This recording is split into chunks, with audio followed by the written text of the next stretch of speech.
I just want to say thank you everyone for making it a lovely day so far, and I'm sure we'll only get more around being better. And I'll just pass you over to the best man there, Mr. Richie Marshall. Hello.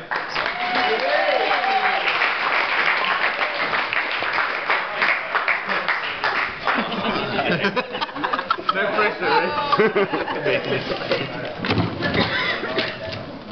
I hope you've all had quite a lot of wine this evening, so you'll find this speech a bit funnier than that actually is. Ladies and gentlemen, every now and then we get the rare opportunity to speak of a man who is good looking, charming and intelligent. But this speech is about Jared tonight. For those of you who don't know me, my name is Richard, and about 7 years ago, whilst moving into Bournemouth University halls of residence, all the rooms were full, except from one.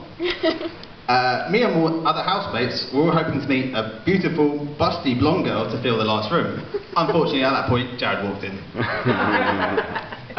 Although he wasn't beautiful or blonde, he was at the time busty.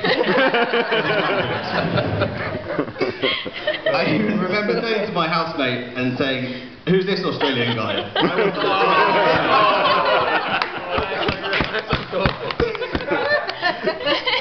First and foremost, I'd like to thank Jared for asking me to be his best man tonight. It really is an honour and a pleasure to fill such a role. I'd never written a best man speech before, so for inspiration, I turned to the internet. Oh no. Many hours of surfing on the web, I found some very interesting and good material. But then I remembered I was writing a best man speech, so I got on with that instead.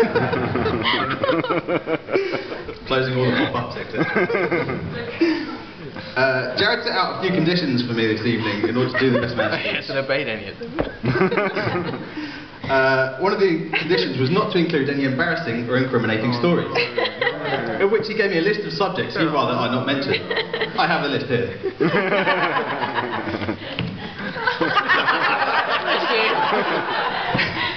He'd rather I not mention getting caught by the police shaving men in their boxes. Very liquid-filled swimming pools in the back garden with condom water bombs. And birthday parties dressed as a pink fairy. And finally, having a photo of his genitals published in the school newspaper without being Thank you, Nathan. You're welcome. Ever since I've met Jared, we've got on like a house on fire. I admire Jared for many reasons. For his fun-loving and caring nature, always loving and giving, putting others before himself, his kind-heartedness, great... I can't read your handwriting, what have you written?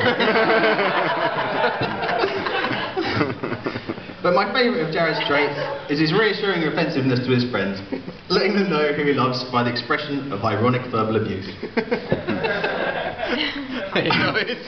Overall, Jared is a wonderful man who I think is going to make a great husband to the lovely and beautiful Laura, who I all think we agree looks stunning tonight.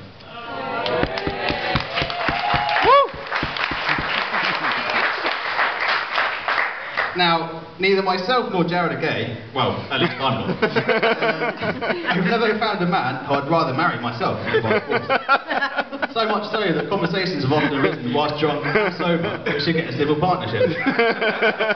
But it looks like Laura beat me to it, and for good reason. He's marrying her today. As I learn what a lovely girl Laura is and a wonderful match for Jared. And at least it won't be me that puts up with his flatulence and patchy body hair. But remember, Laura, to look after my buddy for me, and please don't forget to lend him back to me from time to time. When I look at the two of them together, they always look happy and both exude intelligence, ambition and love for one another that is no greater than the love Jared has for his Xbox 360, which is a rare thing. All in all, I'm glad the last housemate at uni wasn't the FHM model we'd all hoped for, but it was you, Jared. Oh, thank you. Now finally, I'm half Spanish, and we have some strange traditions in Spain, but when Laura asked me, in England, it's quite traditional to have a toast at the end of a speech. So, I got one better and got your toaster. I'd like to propose an actual toast to the bride and groom. To the bride and groom. One final thing. Oh god. I phoned Jared up a couple of weeks ago and said, can I do a projector image of a couple of pictures of you doing embarrassing things? Obviously he said no, but he said no to projected images only.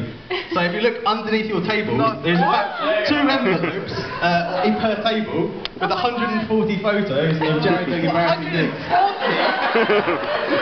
Each envelope's got different photos, so if you like to go around and swap them and change tables. Thank you.